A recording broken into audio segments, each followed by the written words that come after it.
Luton, Rotherham and Stevenage are all projected to do poorly in the first season of Football Manager 2024.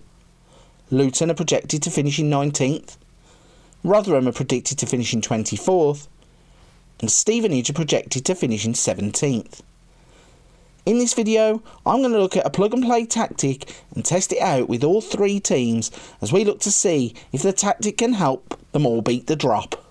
Knap is one of the very best tactic creators for Football Manager 2024, and in today's video I've looked through his extensive catalogue of tactics to see if I can pick one that matches up with a real life manager system to play in Football Manager 24. The focus of today's video is going to be Thomas Tuchel, and this is looking at the 4-2-3-1 that he would play at Bayern Munich. The closest that I could get to his system was Knap's Wheels of Fire 4-2-3-1. As always, if you want to just get on with this tactic and have a go for yourself, there is a link in the description down below. But if you are downloading at this point of the video, the only thing I ask you to do is first hit the like button just so this video will go out to other people, and secondly, don't forget to subscribe, otherwise you will miss out on all of the great tactics that are going to be put out here on the channel in the next couple of weeks. Also, if you're one of the people that just wants to check out how the tactic gets on, feel free to jump to the results section where you will see what this tactic can do in the hands of Luton, Rotherham and Stevenage, as I look to show off what happens when you put it in the hands of teams that aren't expected to do well in their leagues. But if you're here for the breakdown, let's jump into that. Starting off at the back, you'll have a sweeper keeper set to support. On the left, a wing back set to attack. Two ball playing defenders, both set to defend, and on the right, a wing-back set to attack. You'll have a defensive midfielder set to support, a segundo volante set to attack, on the wide left, an inside forward set to attack, an advanced playmaker set to attack, and on the right, another inside forward set to attack, and at the top of the pitch, you'd have an advanced forward set to attack. Like most of Knap's tactics, this comes with a custom tiki-taka tactical style. It's an attacking tactic, so you'll play on the front foot. The in possession will look like this.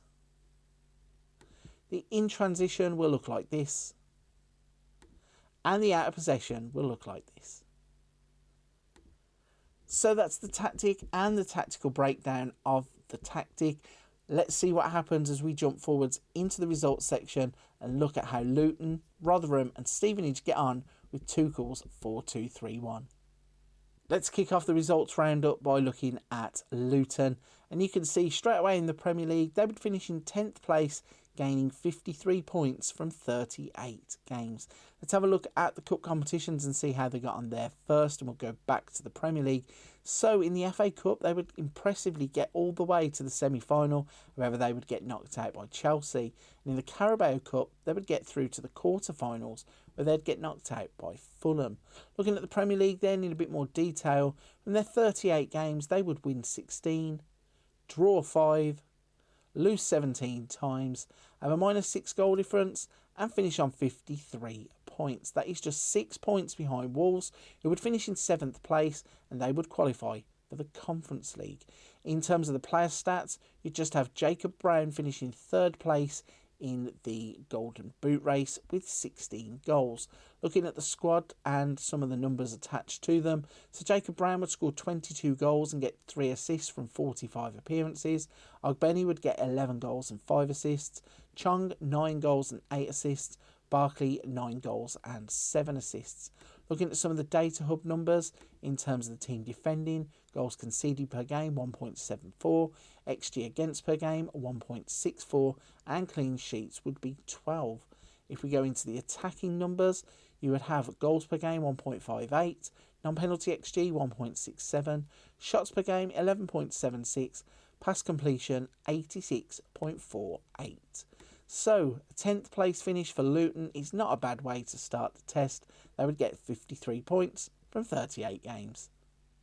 Next up, we have dropped down to the Championship, where we are looking for Rotherham. And the first thing you'll notice is that they are not in the top half of the table. They would actually finish in 14th place. They would get 58 points from 46 games. In terms of the FA Cup, they would get through to the 3rd round, but they'd be knocked out by Leeds United, and they would get knocked out in the first round of the Carabao Cup.